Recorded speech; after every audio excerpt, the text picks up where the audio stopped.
Okay, नव आज हम एक्सेस के न्यूमेरिकल आगे कंटिन्यू करेंगे। क्लियर। और आज एक्सेस का पहला जो न्यूमेरिकल है वो access 2.5, exercise 2.5। A new unit of length is chosen such that when the speed of light in vacuum is unity, speed of light in vacuum is unity. What is the distance between the sun and the earth in terms of the new unit if the light takes 8 minutes and 20 seconds to cover this distance? तो सबसे पहले speed of light, सबसे पहले हम लिखेंगे speed of light v is equal to 3 into 10 raised to 8 meter per second, 3 into 10 raised to 8 meter per second, and that is equal to c, that is equal to c. So now new unit of speed is equal to क्या लिखेंगे c. Okay, now speed is equal to, so now distance upon time, and therefore distance is equal to speed into time, speed into time. Okay, now speed is equal to 1c, speed equal to 1c, and timing is 8 minute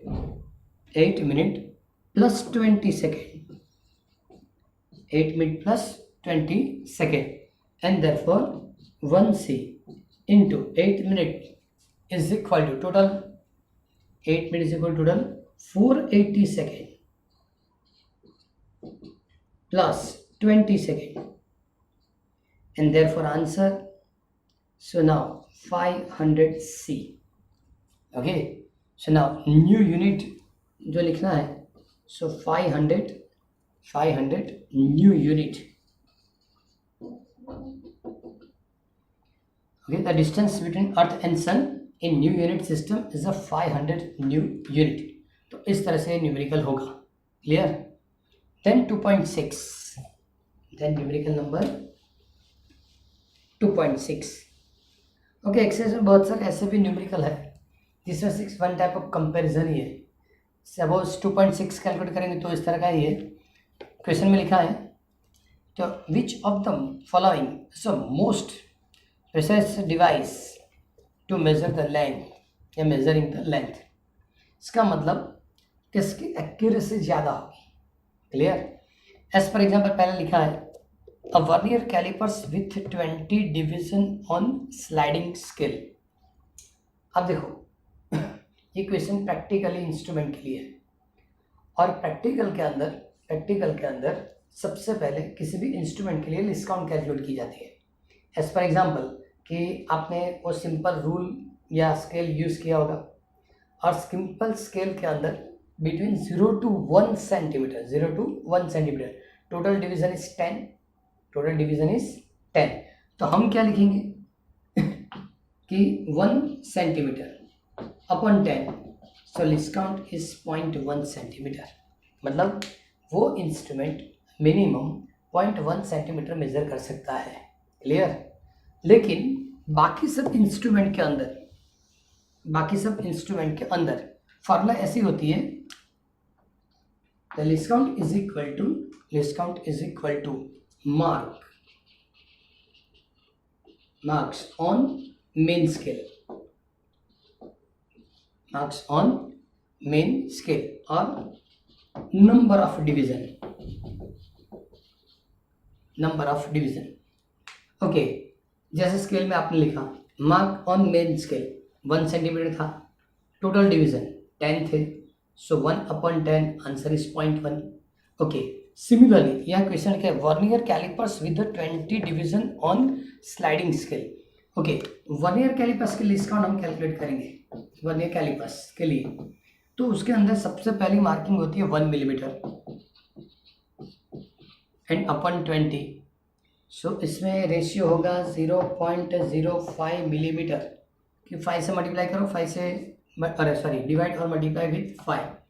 so 0.05, but in centimeter, so 0.005 centimeter is the least count of vernier callipers. मतलब इस type की vernier callipers minimum 0.005 centimetre measure कर सकता है. Okay, तो ये first option था. अब उसने बी ऑप्शन में लिखा है screw gauge of pitch 1 millimetre and 100 division on circular. Okay चलो, LC for screw gauge, LC for screw gauge या माइक्रोमीटर स्क्रू. तो उन्होंने बताया the division on mean scale is 0.1 millimetre, मतलब 1 millimetre, and total division on circular scale is 100.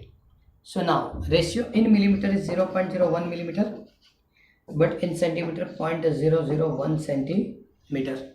Clear? Okay, and third,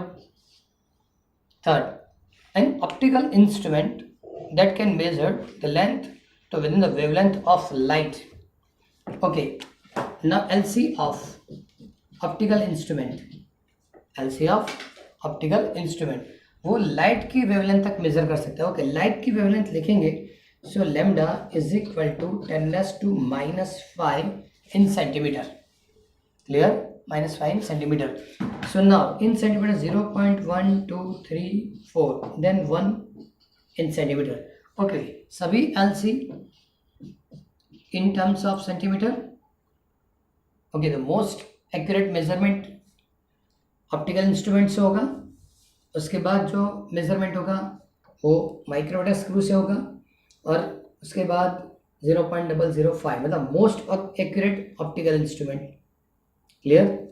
most accurate is optical instrument. मतलब इसको आप suppose LC is equal to vernier callipers is greater than LC of micrometer screw is greater than LC of optical instrument. इस तरह से arrange कर सकते हैं, इस तरह की अरेंजमेंट हो सकती है. Exercise 2.9, example exercise 2.9.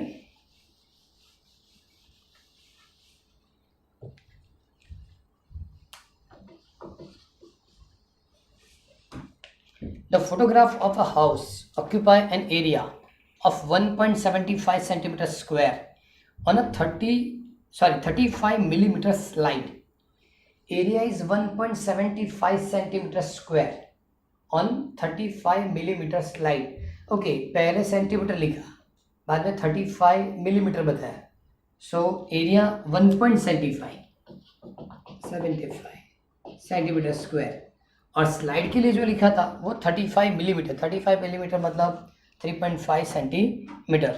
The slide is projected on a screen and the area of the house on a screen is 1.55 millimetre square, sorry 1.55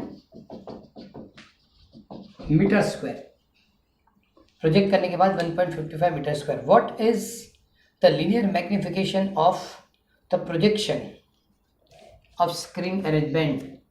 okay, सबसे पहले जो बताया वो एरिया ऑफ ऑब्जेक्ट, इसको फिर से लिख रहा हूँ.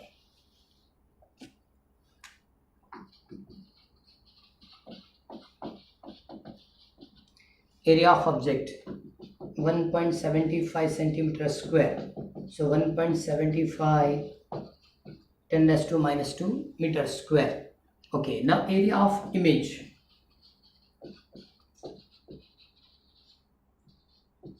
area of image is equal to 1.55 meter square. So now पहले एरियल मैग्निफिकेशन, क्योंकि एरिया के हिसाब से लिखना है, मतलब क्या लिखेंगे, areal magnification.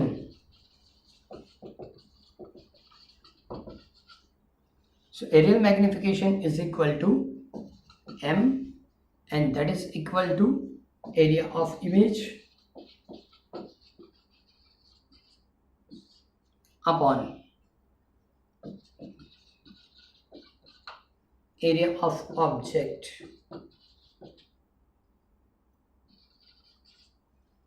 Okay, area of image is equal to 1.55 an area of object is 1.75 10 raised to minus 2, 10 raised to minus 2.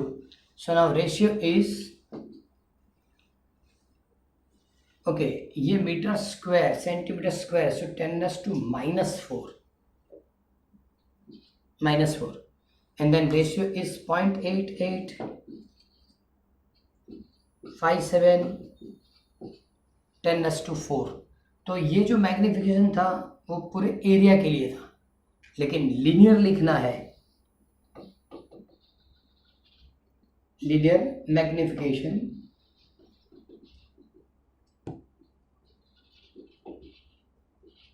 Is equal to in square root areal magnification, मतलब 0.8857 10 raised to 4.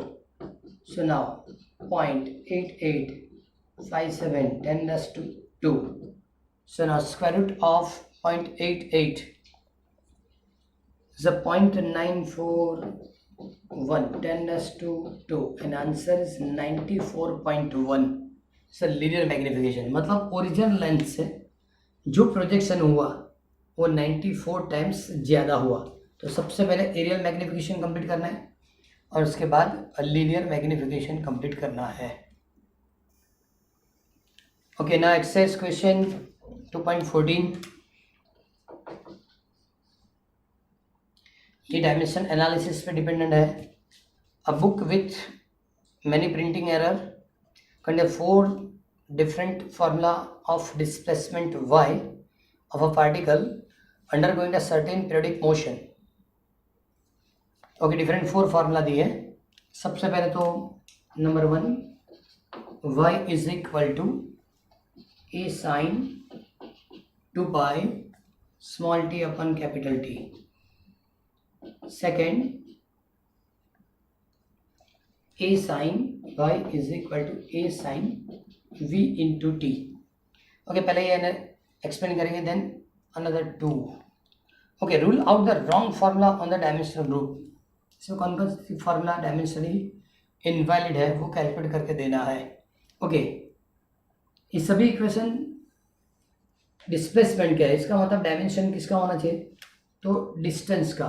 तो dimension formula of left hand side is already m0 l1 t0, क्योंकि displacement है तो similar dimension इधर मिलना चाहिए. Okay, now is equal to, so a is amplitude, amplitude मतलब distance, so l raised to 1, and then sin 2 pi upon t. Okay, 2 pi is a dimensionless मतलब constant है. Time की dimension t raised to 1, periodic time वो भी time और time cancel. और ऐसे भी बता दें कि ट्रिग्नोमेट्रिक फंक्शन के लिए डायमेंशनल फार्मूला नहीं होती, तो इस ग्रुप के लिए m0 l0 t0, and therefore both the side dimensional formula equal मिलेगा, and therefore LHS is equal to RHS. तो फर्स्ट फार्मूला डायमेंशनली राइट है. ओके, नाउ सेकंड के अंदर सबसे पहले लेफ्ट हैंड साइड लिखेंगे तो m0 l1 t0. ओके, ए मतलब amplitude, so l raised to 1. Okay, now sine, पहले तो ये दोनों के लिए ये जो मिलता है वो साइन थीटा करके है, तो लिख सकते हैं here sine v into T is equal dimension analysis m0 l0 t0 होना चाहिए, क्योंकि ट्रिग्नोमेट्रिक फंक्शन के लिए डायमेंशनल फार्मूला नहीं होती. Okay, now v velocity, so dimensional formula velocity m0 l1 t-1, and dimensional formula of time is t raised to 1. Clear? And here m0 l0 t0. So now multiplication on right hand side, multiplication on left hand side, m0 l1 t0 and that is equal to m0 l0 t0. इसका मतलब इस equation में ये जो term है ये invalid है, क्योंकि दोनों v और t को मल्टीप्लाई करेंगे, v और t को मल्टीप्लाई करें तो answer is m0 l1 t0. लेकिन practically sine v into t वो डायमेंशन लेस होना चाहिए. इसका मतलब ये जो इक्वेशन है वो डायमेंशनली इनवैलिड है. Now third question, third and fourth. तो थर्ड में लिखा है y इज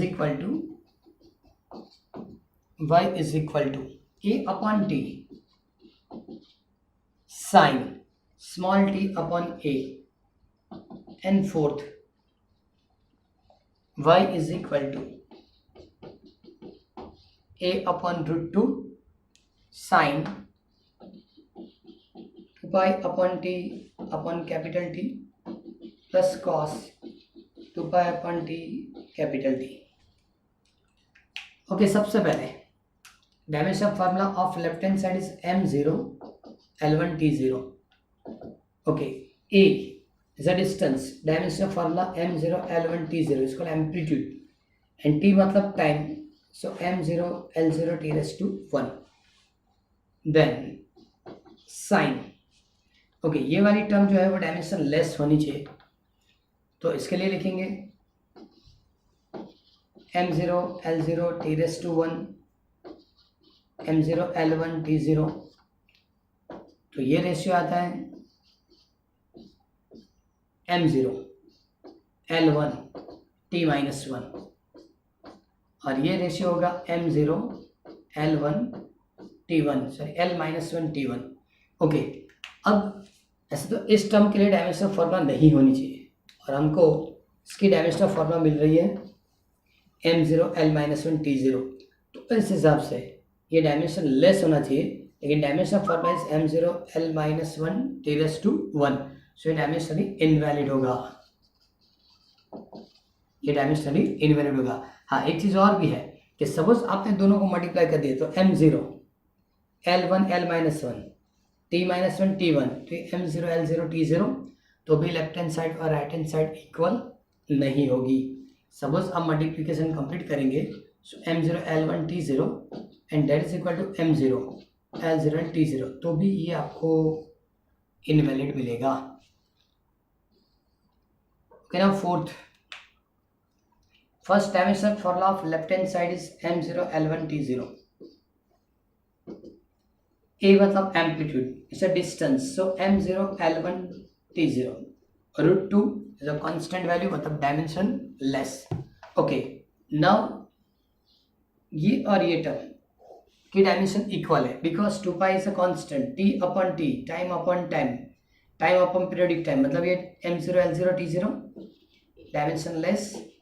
सिमिलरली ये भी टर्म m0 L0 T0, और ऐसे भी बताया था कि ट्रिग्नोमेट्रिक फंक्शन जो होगा उसकी dimension formula m0 L0 T0 रहनी चाहिए। इसका मतलब दोनों साइड की डायमेंशन फार्मूला इक्वल है, और ये वैलिड इक्वेशन है। क्लियर? इस तरह से टोटल 4 इक्वेशन थे, और इसके अंदर फर्स्ट और लास्ट ये दोनों वैलिड है, सेकंड एंड थर्ड वो इनवैलिड है। Now next numerical is 2.16, exercise 2.16. The unit length of convent on atomic scale is known as the angstrom. It's denoted by 1 angstrom is equal to 10⁻⁻10 meter. The size of hydrogen atom is about 0.5 angstrom. Size मतलब radius, radius of H atom is equal to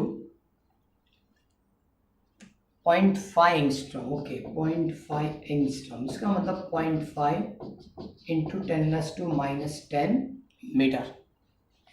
what is the total atomic volume in metre cube of total atomic volume, okay, in meter cube of mole of hydrogen atom, मतलब 1 मोल hydrogen atom की volume metre cube में कितनी होगी। Okay, सबसे पहले volume of 1 H atom, so now V dash is equal to 4/3 is called R, so 4/3 pi r cube. So now 4 into 3.14 into 5 into 10⁻⁻11 whole cube upon 3 upon 3. So this simplification is 5.233 10⁻⁻31 metre cube. Okay, ये सिर्फ one atom के लिए है. So now number of atoms in 1 mole H या 1 mole hydrogen.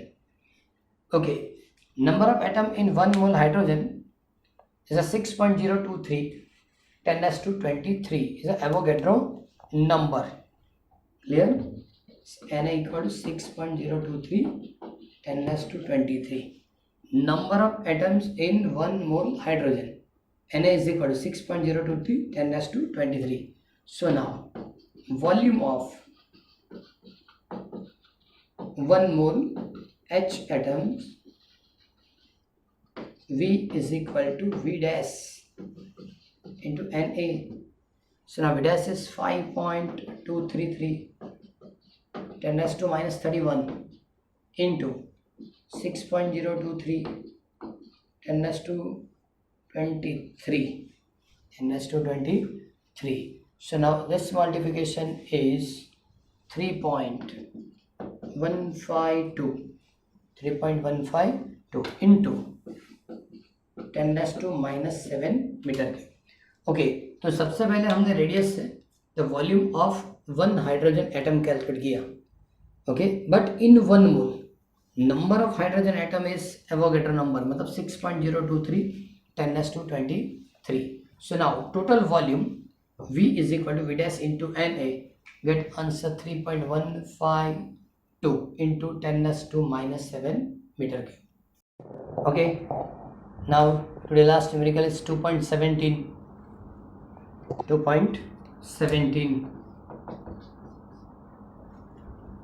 1 mole of an ideal gas at a standard temperature and pressure occupy 22.4 liter.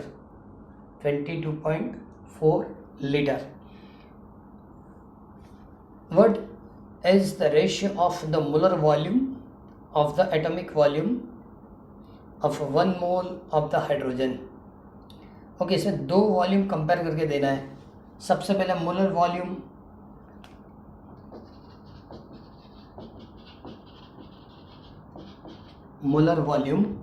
Of 1 mole gas.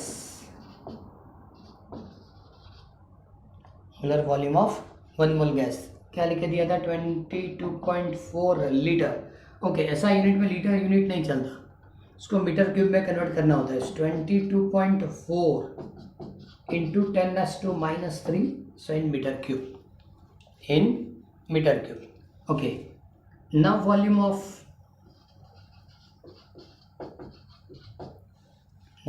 Of 1 mole gas, and that is equal to 4/3 pi r cube into Na. ये calculation ने previous numerical में की थी, ये वही calculation है. So now 3.14. Again the radius of hydrogen atom is 0.5 angstrom.